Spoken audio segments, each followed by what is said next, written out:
Hi everyone and welcome. I'm Gary Null and we're here to talk about improving the quality of your health. It's estimated that nearly $501 billion will be spent this year on our healthcare delivery system. Well, wait, let me correct that. Is it really healthcare or is it sickness maintenance? Some people would argue that we're not spending anything on wellness, on preventive medicine. Instead, we're pouring it into this enormous black pit for drugs, for expensive and exotic technologies, for medical care that does not improve the quality of our life. Indeed, the only major advances in healthcare have come from the preventive medicine field, from the health movement. I realize that sounds like a heretic, but the fact is that we have made measurable improvements in understanding the role of fiber, in eliminating digestive diseases, in colon rectal cancer. The beta carotenes, vitamin C, all are immune enhancing, and that didn't come from the halls of medical science, though they have done work in that area to legitimize it. It came from the health advocate movement, and yet it's a completely non-faced movement. It doesn't get attention. Well, on this show it does. Also, what gets attention on this show is politics. Not the politics in the polling booth. No, that's your own business, but rather the politics of medicine and what's going on behind those sacred doors in hospitals, teaching institutions, pharmaceutical industry, laboratories that could be mixing up a brew that could adversely affect your well-being. Well, one of the brews that has affected in a terrible way many people's well-being is the American Cancer Society's unproven methods of cancer management list. It's tantamount to a blacklist. On our program today, we're going to explore with award-winning investigative reporter Robert Houston. He is a leading medical science reporter. Why the American Cancer Society has the power that it does. What good is it doing? What is happening from all the millions of dollars that it has extracted from the public based upon promises? And what is this black book that it keeps? Is it possible that in the 1990s that we are still allowing black books, that we're still allowing blacklisting, that we're still targeting innovative and outspoken men and women of medicine and science to be eliminated as far as their careers, their funding, and their respectability from mainstream science? We're going to take on all these issues. Welcome to our program, Robert. Thank you, Gary. Robert, first, let's take a look at the overview. What is the American Cancer Society's purpose, and are they honoring their pledge to that purpose? It was founded early in the century as an emergency group to control cancer, for the control of cancer, and they had that in their name. Later, it was in the 1940s, I believe, that they changed their name to the American Cancer Society, a telling name change because it no longer has anything about being anti-cancer, about wanting to control cancer. Instead, their actual behavior seems to have been to maintain the status quo. That status quo in cancer therapy and in cancer research is compatible with a huge death toll from this disease that is ever increasing and which belies all the claims of progress that have been made against it. So the American Cancer Society is basically an agency for the goody-goodies and for people who want to feel good about doing something. They give it to these various charities that will give them a pat on the back for helping out, for contributing to a cause, but may actually be maintaining the problem that they are chartered to oppose. And this is because if you're maintaining the whole context and system that is compatible with that problem, in this case, a disease, you thereby maintain the problem. If you maintain the whole system of surgery and radiation and conventional chemotherapy that is compatible with 500,000 people dying a year, more than ever before in our history from cancer, you're helping to maintain the disease itself. And so it's aptly called the American Cancer Society. American Society, as you properly use the term, of health of a sickness maintenance system that we have in health, so-called health care. And I think that we also have a sickness maintenance system in the various charities, and particularly in this case, the American Cancer Society. It's the Society for Maintaining the extent and the problem of cancer. The Cancer Society can do what it wants. It can research wherever it wants. It can give money and appropriations where it chooses. I'm not going to challenge that prima facie. I'm going to allow that to remain for the moment. But I am concerned with a private charity, the largest in the world, with hundreds of millions of dollars in assets and revenues, taking it upon itself to act as a judge and jury to all cancer therapies. After all, the Cancer Society itself, at least from what I understand, does not do its own actual research. Therefore, where is it given the permission to decide if Dr. X, Y, or Z are doing therapies that are appropriate? And yet it will take that responsibility and has collectively taken all therapies that it deems to be alternative therapies, without exception, and put them into a book.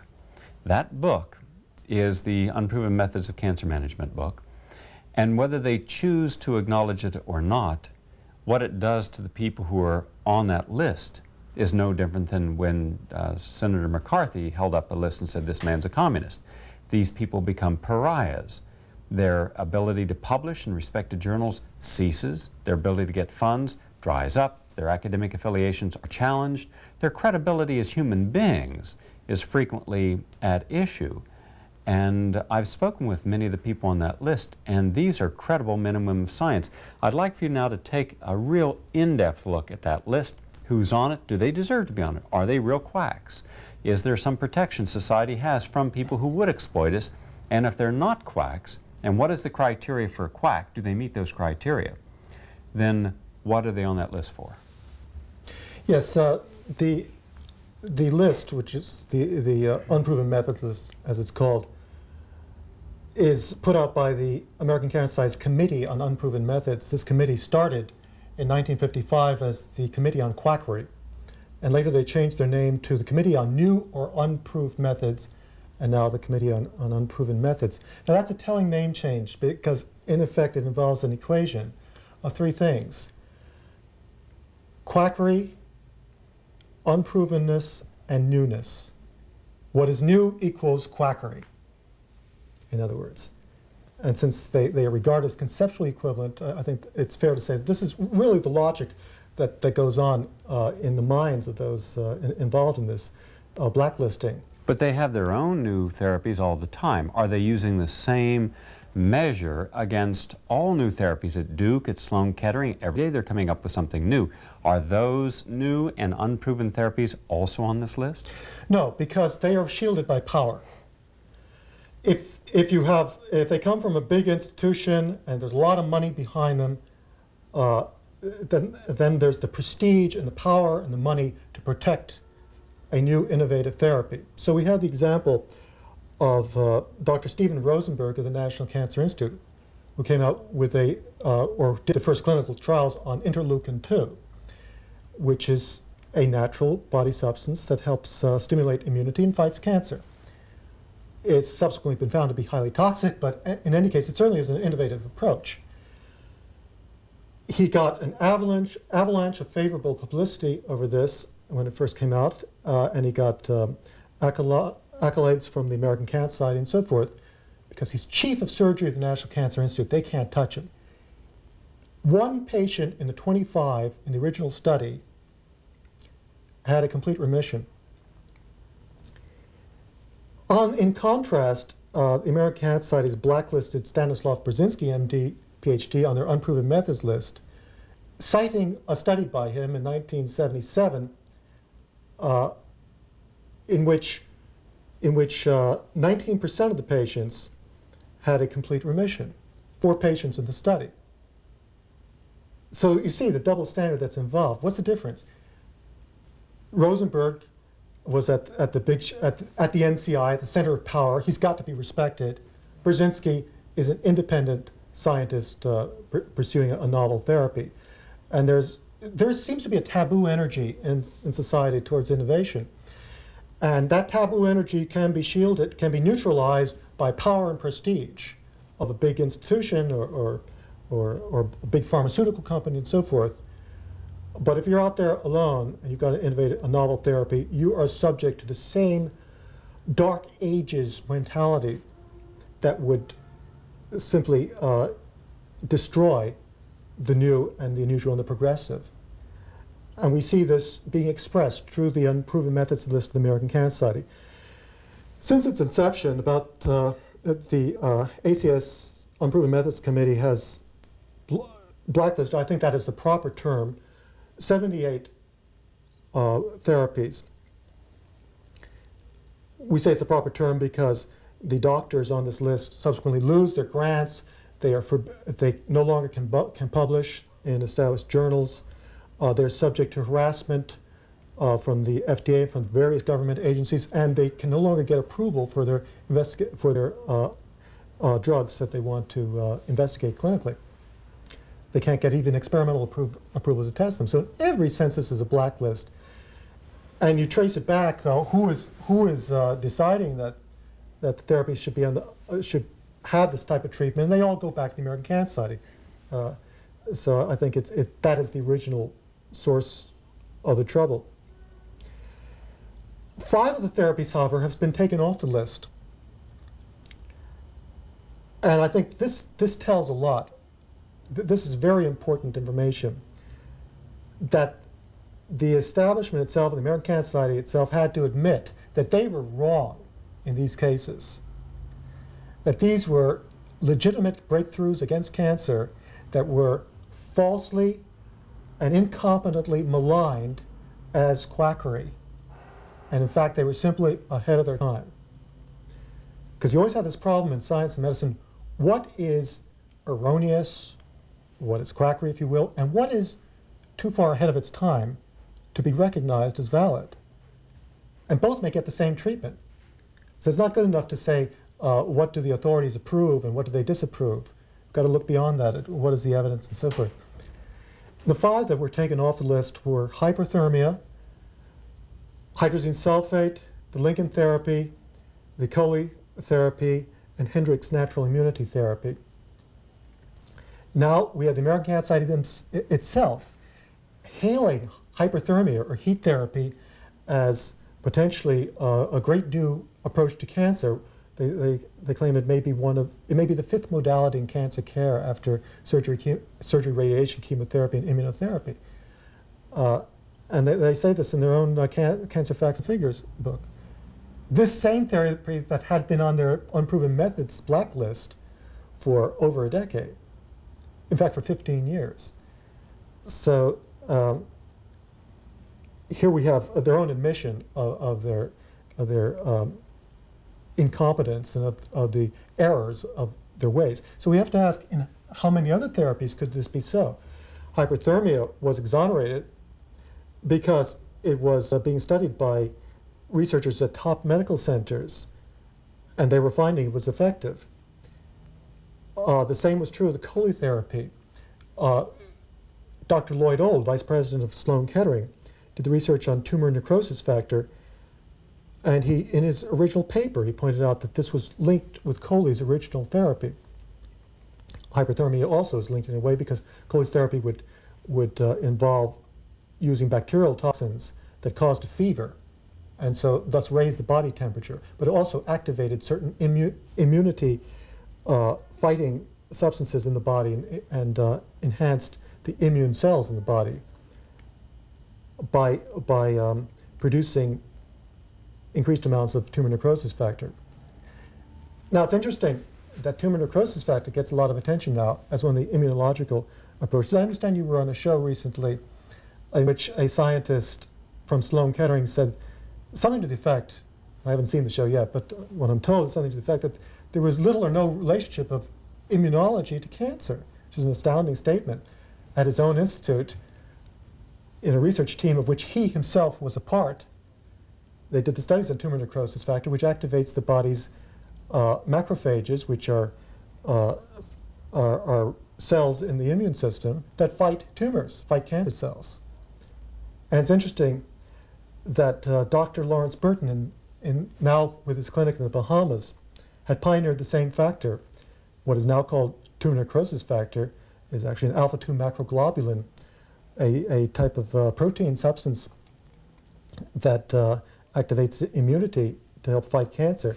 And Dr. Burton had pioneered this in the early 1960s and late 1950s, and then has applied it to patients. He found he was roadblocked by the powers that be in the American Cancer Society, was part of this roadblock, but the FDA refused to approve his investigative new drug application after 2 years of effort from 1974 to 1976, so he had to move his clinic to the Bahamas in order to do the research, and we hear some really remarkable results on this therapy, which is simply an immunological approach to cancer therapy. He has pioneered in this area, and his studies on animals, which were published in peer-reviewed journals, are among the most impressive that have ever been seen in the history of cancer research. Dr. Burton got results in animals where there were complete disappearances of small tumors in 2 hours. This was published in the Proceedings of the American Association of Cancer Research in 1965. It was republished last month by me in the Journal of the AMA. And it's remarkable that the Journal of the AMA would actually allow this to get through. Maybe they're opening up a little bit. But this was after they had attacked Burton last spring. They tried to defame him, and it's credit to the editors that they did allow some rebuttal by me and by Frank Wewell, president of the IAT Patients Association, IAT standing for Immuno-Augmentative Therapy, which is the nature of his therapy. Well, Burton is on the blacklist of the American Cancer Society and likely to remain so for some time. But a new thing that's developed is the Office of Technology Assessment Investigation of the Burton therapy and of other so-called unorthodox cancer therapies. And it is possible, or at least we all hoped, that from this study by the OTA, which is the research arm of Congress, there would be a new open spirit, a new open attitude in this area, and that the truth would get on the table and the whole truth would be shown, and both the negative and the bad would be shown, both the negative and the positive would be shown, and there'd be a fair hearing for these therapies that have gotten simply the most terrible, prejudicial treatment from the cancer establishment and from the Food and Drug Administration thus far. Well, the initial draft, let me say that the OTA study started in January of 1987, and we're told that their second report is supposed to be out in early 1989, in January 1989, although they keep delaying it. Their first draft came out in July 1988, and it was terrible. It was the worst we could have expected. It was all one-sided. It was like it was written by the quackbusters, and in fact, the major contract paper in which all the negative information was based was written by a member of the National Council Against Health Fraud and also the Lehigh Committee Against Health Fraud, Dr. Jack Yativ. And they relied very heavily, in fact, quoting him verbatim for many, many pages of their report. Never bothered to contract at that time a paper on the positive studies, simply a paper on adverse consequences of alternative cancer therapies. It was done in the most biased way. And I think the whole staff of the OTA involved in this should be completely ashamed of themselves. We challenged them at their meeting of the advisory panel meeting. There was an advisory panel of 19 members, and all the big shots from the big institutes who were there, like from Mayo Clinic, from Sloan Kettering, and University of California, these big shot oncologists agreed with Frank Wewell and myself in our criticisms of the OTA study. Everybody was in agreement, except for one person, a lawyer, Grace Monaco, who defended the OTA study and is a lawyer for the co-counsel to Aetna Insurance Company, I understand, which is prosecuting Dr. Brzezinski, or trying to bring lawsuits against Dr. Brzezinski to stop, so that they can stop their payment of any claims. The insurance companies are one of the powers that be that are blocking alternative cancer therapies and are moving in the courts against them because they have a lot to gain by stopping payments, they save money. They don't have to pay to a whole segment, to this whole new movement of alternative approaches in healthcare. If they don't have to pay for all that, they will save a lot of money. Of course, the patients may die sooner, and they'll save money that way too, because they won't have to pay out any more medical bills. So the insurance companies have been a major contender, along with the Food and Drug Administration, along with the National Cancer Institute, along with the American Cancer Society, in efforts to block any research, investigation, any further development, any positive directions on alternative cancer therapies. And this is so completely opposite what our whole sense of what society should be doing. It should be encouraging new approaches. It should be nurturing them. This is a common sense attitude that everybody in the street shares, that the common public would share. And yet it is so alien to the way the bureaucrats, the administrators, these different agencies are actually conducting things. They are trying to stamp out alternatives in healthcare, particularly in cancer, so as to narrow the field to simply that which is approved by the most rigid, dogmatic, orthodox proponents and agencies, just established custom. And I say that when the problem is so severe as 500,000 people dying a year of cancer more than ever before, nearly 1 million people getting cancer this year, then we have to open things up to all alternatives. And let's just put those figures in perspective, Gary. The 494,000 people estimated by the American Cancer Society to die of cancer in 1988, and ACS projections, incidentally, are usually very conservative. It's probably over 500,000 that died in 1988 of cancer. But simply that figure, 494,000, exceeds the total number of deaths of Americans from World War II and Vietnam combined. It was 407,000 who died in World War II, not just battlefield deaths, but all deaths due to World War II of Americans. 407,000, 59,000 in Vietnam, 466,000 altogether. Compared with 494,000 dying last year of cancer.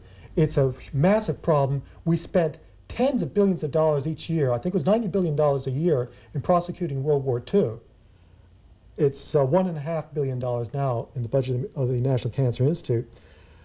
I think we need more of that attitude that's a national emergency and something should be done about it, and not simply restrict our attention to AIDS. Cancer is a problem 45 times larger than AIDS. Bob, that's an excellent overview. Let me give a few specifics to the audience. I'd like to put this into perspective. Let's go back to the original question, and that is, if the American Cancer Society has been given the stewardship of overseeing the war on cancer, is it handling it right? Well, obviously, if it was, then we wouldn't be having 500,000 people die of cancer. And the figures Bob just spoke about are evidence, prima facie, that we're losing the war. Well, when you've lost this many battles and this many wars, you generally change the generals. They're not. Now, specifically, is it possible that there are people, men and women in science and medicine, who have innovative, albeit different views on cancer, who are having results, positive results, helping people, statistically far and above anything that the rest of the cancer community is coming up with? The answer is yes. Some of those have as much as 25 to 30% complete remission rate after 5 years with people who have been diagnosed as terminally ill. Now, where are these people at? Well, it's an easy place to find them. If you want to find those individuals who have gotten the best results with cancer, go to the American Cancer Society. But go not to their chemotherapy division, go to their unproven methods list. The American Cancer Society has done us all a favor by what they thought was tarring and feathering these people. They have been great overseers, grand inquisitors, and the new title of quackbusters suits them well. Unfortunately, they're busting the wrong quacks. You see, when you look at the criteria that they establish, let's say they have 16 points that you have to meet before you are considered a quack and your therapy unproven and put on this unproven methods list. I took the trouble of taking 6 of those people, just 6. And I ran down every one of the criteria and I matched it. does not have a legitimate medical degree. Well, the person does. Let's use Dr. Burton. Is not a legitimate scientist. Dr. Burton's a leading oncologist. Hasn't been affiliated with a medical teaching facility. Dr. Burton was, both with NYU and with the Hodgkin Center at St. Vincent's Hospital, New York. Has not published. Burton published in respected scientific journals. Does not share his information. He shared it with respected scientists at the American Cancer Society's own invitation. Is secret. Burton has always been open because he did it as a team with Dr. Friedman, Dr. Castle, and Dr. Rattino, and Dr. Lewis, that he's a sheer profiteer. Burton hasn't got a pot to put a sample in. So when you go down the list, not one of the criteria does Burton meet. Well, then how's he end up on the unproven methods list? And yet all the studies, including a Dr. Kunderman, who I interviewed last night, a chief of surgery at 3 hospitals, board certified in thoracic surgery, practicing medicine 41 years, who himself was a cancer expert, came down with inoperable cancer that had metastasized. He had only months to live. He went to Burton's clinic as a cynic, and out of curiosity, he felt he had nothing to lose. That was 7 years ago. Today, he is alive and well. Burton's therapy did it. Now, that's a physician who was healed, a cancer expert who was healed, a member of the Old Boys Club who was healed. He's not alone. I know of 9 other physicians who have been healed of their terminal cancer with Burton. Now, are any of those testimonials, documentation in the American Cancer Society files? No. Ad hominem attacks, slanderous statements, those are there. So I think we should start to consider the next time someone knocks on your door and says, I'm from the American Cancer Society, would you give us a checkup and a check? Say, see you later. And we'll be back next week sharing more on health and nutrition. Until then, stay healthy and stay well.